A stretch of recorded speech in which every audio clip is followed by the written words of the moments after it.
જય શ્રી કૃષ્ણ.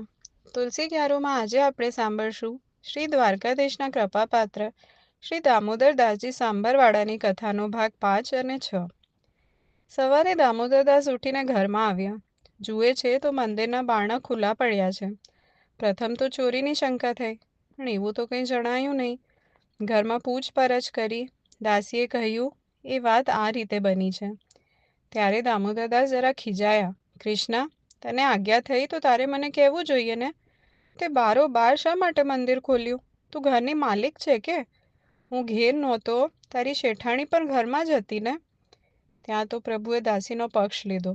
એણે જે કર્યું છે તે મારી ઈચ્છા પ્રમાણે જ કર્યું છે. તું એના ઉપર ખીજાય છે શા માટે? મને આવા ગામમાં મૂકીને તો તું બહાર પવનમાં જઈને સૂઈ ગયો અને ઉપરથી એને ઠપકો આપે છે. આ તારા સ્નેહના લક્ષણ?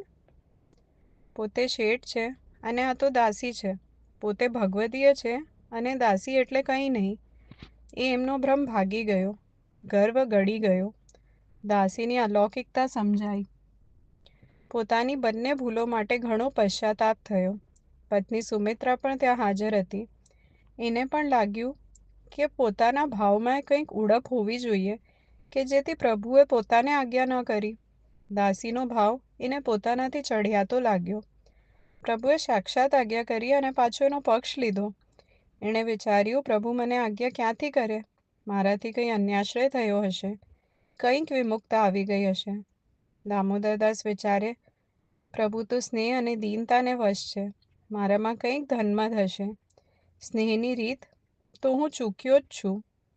પ્રીતમ પ્રીત હિતે પૈયે, યદ્યપિ રૂપ ગુણ શુગલતા ઇન બાતન ન જઈએ. જય શ્રી કૃષ્ણ.